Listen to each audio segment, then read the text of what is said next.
বাজারে সবজি কিনতে গিয়েছিলাম ছেলের সাথে। নতুন একটা দোকান। বিক্রেতা আমাদের দেখে বলল, নতুন মুখ তো। ছেলে হেসে বলল, হ্যাঁ কাকা, এটা আমাদের নতুন বাজার। সবজি বাছতে বাছতে বিক্রেতা জিজ্ঞেস করল, ভাই আপনার বউ? আমি সংশোধন করতে যাচ্ছিলাম, কিন্তু ছেলে আগেই বলে দিল, হ্যাঁ কাকা, নতুন বিয়ে হয়েছে গি। আমি অবাক হয়ে ছেলের দিকে তাকালাম। বিক্রেতা বলল, ভাবি অনেক সুন্দর। ছেলে গর্ব করে বলল, আমিও তাই মনে করি। কি আমি কিছু বলতে পারলাম না। বাজার শেষ করে বাড়ি ফেরার পথে আমি জিজ্ঞেস করলাম, কেন মিথ্যা বললি? সে বলল, মা, আমি মিথ্যা বলিনি। আমি সত্যিই চাই তুমি আমার বউ হও। আমি থমকে দাঁড়ালাম। সে আমার হাত ধরে বলল, মা, দেখেছ দোকানদার কেমন বিশ্বাস করেছে? কারণ আমরা সত্যিই দম্পতি মনে হই কি? সে আরও বলল, মা, আমি তোমাকে ভালোবাসি। আমি চাই সবাই জানুক তুমি আমার। আমরা কি সত্যিই বিয়ে করতে পারি না? আমি বাজারের ব্যাগ নিয়ে দাঁড়িয়ে রইলাম। রাস্তার মানুষজন আমাদের দিকে তাকিয়ে হাসছিল। এই গল্পটি সম্পূর্ণ শুনলে আপনাদের পানি অটোমেটিক বের হয়ে যাবে, সো যত দ্রুত সম্ভব হাতের কাছে টিস্যু নিয়ে বসে পড়ুন। বিছানার চাদর যেন নষ্ট না হয় সেটা সম্পূর্ণ খেয়াল রাখার অনুরোধ জানিয়ে গল্পটি এখন শুরু করব। তার আগে সর্বশেষ অনুরোধ, দয়া করে এমন পানি বের করার গল্প নিয়মিত শুনতে আমাদের চ্যানেলটি সকলেই সাবস্ক্রাইব করুন। ধন্যবাদ। হ্যালো বন্ধুরা, আমার নাম মৌসুমী দাস। আমার বয়স ৪৪ বছর। আমার স্বামীর নাম রবীন দাস, বয়স ৪৭ বছর। আমাদের ২ সন্তান, রনি আর পূজা। রনি ২১ বছর বয়সী, ইউনিভার্সিটিতে পড়ে। পূজা ১৪ বছর বয়সী, স্কুলে যায়। ঘটনাটা ঘটেছিল গত মাসে। সেদিন বিকেলে রনিকে নিয়ে নতুন বাজারে গেলাম। আমাদের এলাকায় একটা নতুন সুপার শপ খুলেছে। রনি বলেছিল, মা, একবার দেখে আসি নতুন দোকানটা কেমন। দোকানে ঢুকেই দেখলাম অনেক ভিড়। রনি আমার হাত ধরে নিয়ে গেল সবজির সেকশনে। সেখানে একজন মধ্যবয়সী দোকানদার ছিল। নতুন মুখ দেখছি, দোকানদার বলল আমাদের দিকে তাকিয়ে। হ্যাঁ কাকা, আমরা প্রথমবার এসেছি, রনি উত্তর দিল। আমি আলু পেঁয়াজ দেখতে লাগলাম। দোকানদার বলল, ভাই আপনি কি নেবেন? রনি আমার দিকে ইশারা করে বলল, উনি যা বলবেন তাই নেব কাকাগু। দোকানদার আমার দিকে তাকিয়ে জিজ্ঞেস করল, আপনি কি নেবেন বুমা? আমি চমকে গেলাম। বুমা? আমি তো রনির মা। আমি সংশোধন করতে যাচ্ছিলাম, কিন্তু রনি আগেই বলে দিল, হ্যাঁ কাকা, আলু পেঁয়াজ দিন। নতুন সংসার, সব কিছুই নতুন। আমি অবাক হয়ে রনির দিকে তাকালাম। সে কেন এমন কথা বলছে? দোকানদার মুচকি হেসে বলল, বুমা অনেক সুন্দর। আপনি ভাগ্যবান। রনি গর্বিত হয়ে বলল, আমিও তাই মনে করি কাকা। আমার চেয়ে সুন্দর কেউ নেই গি।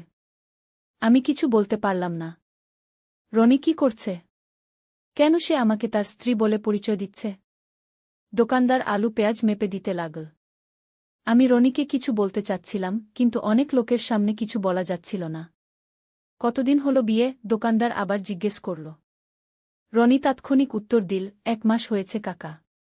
এখনো হানিমুন পিরিয়ড চলছে গু। আমার মুখ লাল হয়ে গেল। রনি কি বলছে?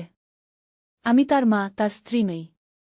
দোকানদার হাসতে হাসতে বলল, তাই বলেছি, দেখেই বোঝা যাচ্ছে নতুন দম্পতি। আপনারা দুজনেই খুব খুশি লাগছেন গু।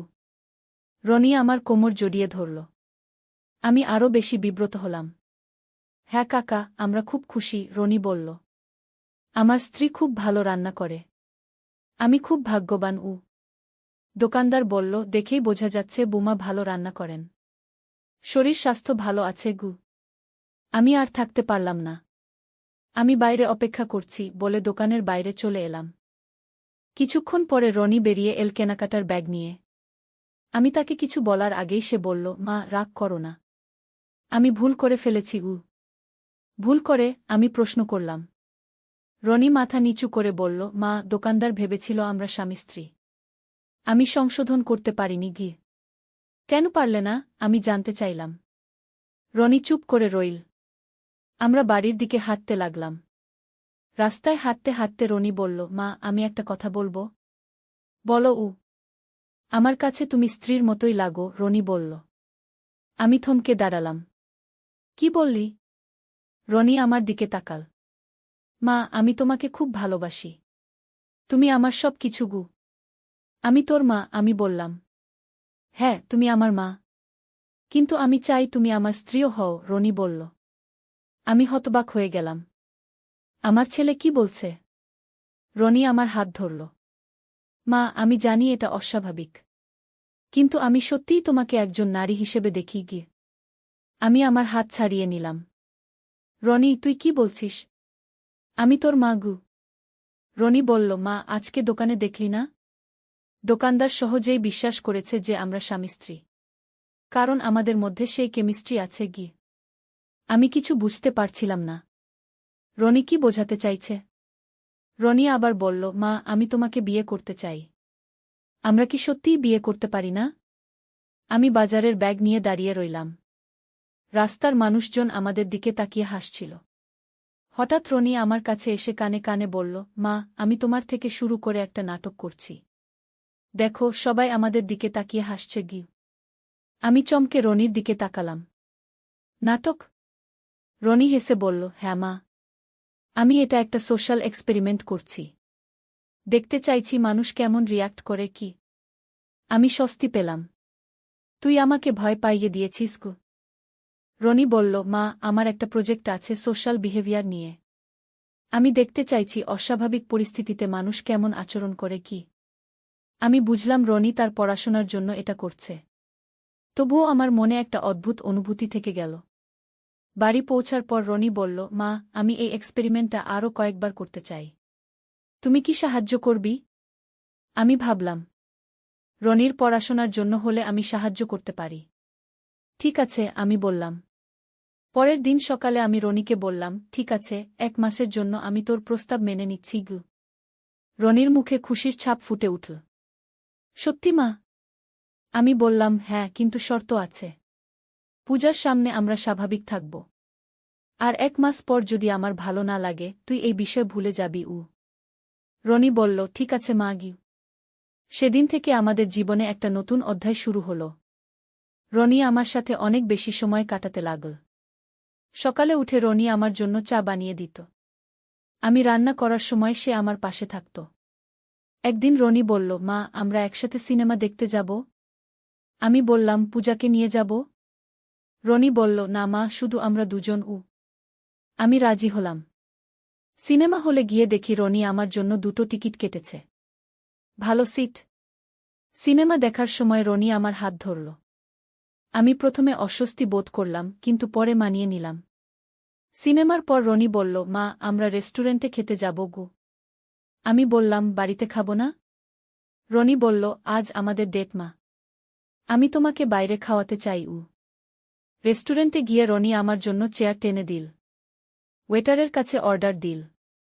খাওয়ার সময় রনি বলল, মা, তুমি কেমন লাগছ? আমি বললাম, ভালো লাগছে গি। রনি হেসে বলল, আমারও ভালো লাগছে। মনে হচ্ছে আমরা সত্যিই একটা দম্পতি গু।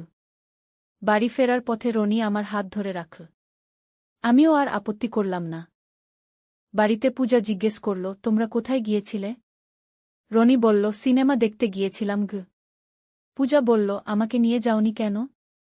আমি বললাম, পরের বার তোকেও নিয়ে যাব। এভাবে দিন কয়েক কেটে গেল। রনি আমার খেয়াল রাখতে লাগল। আমার জন্য ফুল কিনে আনত। ছোট ছোট উপহার দিত। একদিন রনি বলল, মা, আমরা একটা ছুটির দিনে কোথাও ঘুরতে যাব গো। আমি বললাম, কোথায়? রনি বলল, কক্সবাজার। আমরা দুজন। আমি ভাবলাম, পূজাকে কি বলবো? রনি বলল, পূজাকে রুমা আন্টির কাছে রেখে যাব গো। আমি রাজি হলাম। পরের সপ্তাহে আমরা কক্সবাজার গেলাম। রনি একটা সুন্দর হোটেল বুক করেছিল সমুদ্রের পাশে। হোটেলে চেক ইন করার সময় রিসেপশনিস্ট জিজ্ঞেস করল, হানিমুন কাপল? রনি হেসে বলল, হ্যাঁ গু। আমি লজ্জা পেলাম, কিন্তু কিছু বললাম না। রুমে গিয়ে দেখি একটাই বেড। আমি রনিকে জিজ্ঞেস করলাম, একটা বেড? রনি বলল, মা, আমরা তো স্বামী স্ত্রীর মতো থাকছি গু। আমি বললাম, রনি, আমি ফ্লোরে ঘুমাবো গো। রনি বলল, না মা, বেডে তুমি ঘুমাবে। আমি ফ্লোরে ঘুমাবো গু। সন্ধ্যায় আমরা সমুদ্র সৈকতে গেলাম। রনি আমার সাথে বালুর উপরে বসল। রনি বলল, মা, তুমি কত সুন্দর দেখাচ্ছ গো। আমি বললাম, রনি, তুই আমাকে মা বলে ডাকিস। এই কথাগুলো বলা ঠিক নয় গে। রনি বলল, মা, আমি তোমাকে আমার স্ত্রী মনে করছি গু। সমুদ্রের ঢেউয়ের শব্দ শুনতে শুনতে আমরা দুজন চুপ করে বসে রইলাম। রাতে হোটেলে ফিরে রনি সত্যিই ফ্লোরে ঘুমাল। আমি বেডে।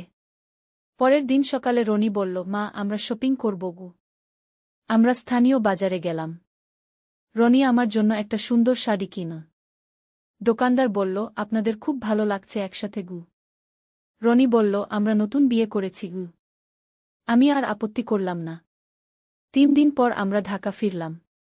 পূজা রুমার কাছ থেকে আমাদের বাড়িতে এসেছে। পূজা জিজ্ঞেস করল, ভ্রমণ কেমন ছিল? রনি বলল, খুব ভালো ছিল উ। পূজা বলল, আমিও যেতে চাইতাম ঘ। আমি বললাম, পরের বার তোকেও নিয়ে যাব উ। কিন্তু আমার মনে হচ্ছিল পূজা কিছু সন্দেহ করছে। সেদিন রাতে পূজা আমার কাছে এসে বলল, মা, তুমি আর রনি দাদা খুব বেশি একসাথে থাকো এখন উ। আমি বললাম, তাই তো? কোনো সমস্যা আছে? পূজা বলল, না, কিন্তু অদ্ভুত লাগে গু। আমি বুঝলাম পূজা কিছু বুঝতে পারছে। পরের দিন স্কুল থেকে পূজা ফিরে বলল, মা, আমার ক্লাসমেট রিয়া বলছে তার দিদি আর দিদির বয়ফ্রেন্ডের মতো তোমাদের দেখেছে কক্সবাজারে গু। আমার মুখ শুকিয়ে গেল। পূজার ক্লাসমেটের দিদি আমাদের দেখেছে? রনি বলল, রিয়া হয়তো ভুল বলেছে গি। পূজা বলল, না, রিয়া বলেছে তার দিদি নিশ্চিত। তোমরা হাত ধরে হাঁটছিলে গু। আমি কিছু বলতে পারলাম না। সেদিন রাতে রনিকে ডেকে বললাম, রনি, আমাদের এই সম্পর্ক শেষ করতে হবে গু। রনি বলল, কেন মা? আমরা তো ভালো ছিলাম গি। আমি বললাম, পূজা সন্দেহ করছে। মানুষ কথা বলছে গি। রনি বলল, মা, মানুষ কি বলবে তা নিয়ে চিন্তা করো না গি। আমি বললাম, রনি, পূজার ভবিষ্যতের কথা ভাবো। তার বিয়ে হবে। মানুষ কি বলবে? রনি চুপ হয়ে গেল। আমি বললাম, রনি, আমাদের 1 মাস পূর্ণ হয়েছে। এবার স্বাভাবিক জীবনে ফিরে যেতে হবে গু। রনি বলল, মা, তুমি কি খুশি ছিলে না আমার সাথে? আমি সত্যি বলতে খুশি ছিলাম। রনি আমার অনেক যত্ন নিয়েছে। কিন্তু আমি বললাম, রনি, এটা ঠিক নয়। তুই একটা মেয়ে খুঁজে নে কি। রনি বলল, ঠিক আছে মা। আমি তোমার কথা মানব উ। পরের দিন থেকে রনি আমার সাথে দূরত্ব বজায় রাখতে লাগল। কিন্তু আমি বুঝতে পারছিলাম সে দুঃখী। একদিন রনি বলল, মা, আমি বাইরে থাকার একটা জায়গা খুঁজছি উ। আমি চমকে গেলাম। কেন? রনি বলল, আমার মনে হয় আলাদা থাকাই ভালো উ। আমি বললাম, রনি, তুই বাড়িতেই থাক উ। রনি বলল, না মা। আমি তোমার কাছে থেকে নিজেকে কন্ট্রোল করতে পারছি না গি। আমি বুঝলাম রনির অবস্থা। কিছুদিন পর রনি সত্যিই বাড়ির কাছে একটা ফ্ল্যাট ভাড়া নিয়ে চলে গেল। পূজা খুব কান্নাকাটি করল। রনি দাদা কেন চলে গেল? আমি বললাম, ওর পড়াশোনার সুবিধার জন্য উ। কিন্তু পূজা বুঝতে পারছিল কিছু একটা সমস্যা আছে। রনি চলে যাওয়ার পর আমি খুব একা অনুভব করতে লাগলাম। যদিও জানতাম এটাই ঠিক। 1 মাস পর রনি একদিন এসে বলল, মা, আমি একটা মেয়েকে বিয়ে করব উ। আমি খুশি হলাম। কে সেই মেয়ে? রনি বলল, নাম সৃষ্টি। আমার ক্লাসমেট। খুব ভালো মেয়ে গি। আমি বললাম, তাকে নিয়ে এসো। দেখা করতে চাই উ। পরের সপ্তাহে রনি সৃষ্টিকে নিয়ে এল। খুব সুন্দর মেয়ে। ভদ্র। সৃষ্টি আমাকে দেখে বলল, আন্টি, রনি আপনার কথা অনেক বলে গি। আমি হেসে বললাম, ভালো কথা বলে তো? সৃষ্টি বলল, হ্যাঁ, বলে আপনি খুব ভালো উ। আমি সৃষ্টিকে পছন্দ করলাম। কয়েক মাস পর রনি আর সৃষ্টির বিয়ে হল। খুব সুন্দর অনুষ্ঠান। বিয়ের দিন রনি আমার কাছে এসে বলল, মা, আমি তোমাকে ভুলে যাব না। কিন্তু এখন আমি সৃষ্টিকে নিয়ে নতুন জীবন শুরু করছি গু। আমি বললাম, তুই খুশি থাকিস গু। রনি বলল, মা, তুমিও কাউকে বিয়ে করতে পারো গু। আমি হেসে বললাম, দেখি গু। আজ 2 বছর পর রনি খুব সুখী। সৃষ্টি খুব ভালো বৌমা। তারা আমার বাড়ির কাছেই থাকে। পূজাও এখন বোঝে। সে আমাকে একদিন বলেছিল, মা, রনি দাদার আগে তোমার প্রতি কেমন একটা আচরণ ছিল উ। আমি বলেছিলাম, সেটা এখন অতীত গু। এখন আমি একা। কিন্তু খুশি। রনি সুখী দেখে আমার ভালো লাগে। মাঝে মাঝে মনে হয়, যদি আমি তখন রনির প্রস্তাব মেনে নিতাম। কিন্তু তারপরেই মনে হয় না, যা করেছি তাই ঠিক। রনি এখন একজন ভালো স্বামী। সৃষ্টিকে খুব ভালোবাসে। তাদের একটা বাচ্চাও হয়েছে। আমি দাদি হয়েছি। নাতি দেখলে মনটা ভালো হয়ে যায়। জীবনে অনেক ঘটনা ঘটে, কোনোটা ঠিক কোনোটা ভুল, কিন্তু শেষ পর্যন্ত সবাই যদি খুশি থাকে সেটাই যথেষ্ট। আজ বাজারে গিয়ে সেই দোকানদারের সাথে আবার দেখা। সে জিজ্ঞেস করল, আপনার ছেলে কেমন আছে? আমি বললাম, ভালো আছে। বিয়ে করেছে, বাচ্চাও হয়েছে গি। দোকানদার বলল, ও আপনি তো তার মা। আমি ভেবেছিলাম স্ত্রী গো। আমি হেসে বললাম, হ্যাঁ আমি তার মা গু। দোকানদার বলল, আপনাদের দেখে তো মনে হতো স্বামী স্ত্রী গু। আমি বললাম, মানুষ অনেক কিছুই ভেবে নেয় গু। বাড়ি ফেরার পথে ভাবলাম, জীবনে কত রহস্য থাকে। কখনো কখনো অস্বাভাবিক পরিস্থিতিও স্বাভাবিক মনে হয়। আজ সন্ধ্যায় রনি এসেছে নাতিকে নিয়ে। বলল, মা তুমি কেমন আছো? আমি বললাম, ভালো আছি গু। রনি বলল, মা তুমি একা থেকো না, কাউকে বিয়ে করো। আমি হেসে বললাম, এই বয়সে আর বিয়ে? রনি বলল, কেন নয়? তুমি এখনো সুন্দর গু। আমি কিছু বললাম না, কিন্তু মনে মনে ভাবলাম, রনি এখনো আমার সৌন্দর্যের প্রশংসা করে। রনি চলে যাওয়ার পর আমি আয়নার সামনে দাঁড়ালাম। সত্যিই আমি এখনো তেমন বুড়ি হইনি। হয়তো কোনো দিন সত্যিই কাউকে বিয়ে করব, কিন্তু সেটা অন্য গল্প। আজকের এই গল্প এখানেই শেষ। একটা অস্বাভাবিক শুরু ছিল, কিন্তু শেষটা স্বাভাবিক হয়েছে। জীবন এমনই, কখনো কখনো আমাদের অপ্রত্যাশিত পরিস্থিতির মুখোমুখি হতে হয়, কিন্তু বুদ্ধি আর বিবেক দিয়ে সেগুলো সামলানো যায়। রনিও এখন বুঝেছে তার ভুল। আমিও বুঝেছি। পূজাও বুঝেছে কিছু একটা হয়েছিল, কিন্তু এখন সব ঠিক আছে। এই গল্প যারা শুনলেন তারা হয়তো প্রথমে অন্য কিছু ভেবেছিলেন, কিন্তু শেষ পর্যন্ত দেখলেন এটা একটা পারিবারিক সমস্যা ও তার সমাধানের গল্প। জীবনে এমন অনেক পরিস্থিতি আসে যেখানে আমাদের সঠিক সিদ্ধান্ত নিতে হয়। আমি সঠিক সিদ্ধান্ত নিয়েছিলাম। আজ আমি শান্তিতে আছি। রনিও শান্তিতে আছে। পূজাও বড় হয়েছে। সবাই খুশি। এই তো জীবন। কখনো ঝড় আসে, কখনো শান্ত থাকে, কিন্তু শেষ পর্যন্ত ভালোবাসাই জিতে। আর হ্যাঁ, এই গল্প শুনে যাদের পানি বের হয়ে গেছে তারা হয়তো আবেগে কেঁদে ফেলেছেন, কারণ এটা একটা আবেগের গল্প। ধন্যবাদ সবাইকে। আবার শোনার জন্য চ্যানেল সাবস্ক্রাইব করুন। আমরা আরেকটা দোকানে গেলাম। এবারও একই ঘটনা ঘটল। দোকানদার আমাদের স্বামী-স্ত্রী ভেবে নিল। রনি আবার সেই একই অভিনয় করল। আমিও এবার মানিয়ে নিলাম। কিন্তু দিনের পর দিন এই অভিনয় করতে গিয়ে আমার মনে একটা পরিবর্তন আসতে শুরু করল। রনি যখন আমাকে তার স্ত্রী বলে পরিচয় দিত, তখন আমার ভেতরে একটা অদ্ভুত আনন্দ অনুভব হতো। একদিন রনি বলল, মা আমার মনে হয় আমাদের এই এক্সপেরিমেন্ট বন্ধ করা উচিত।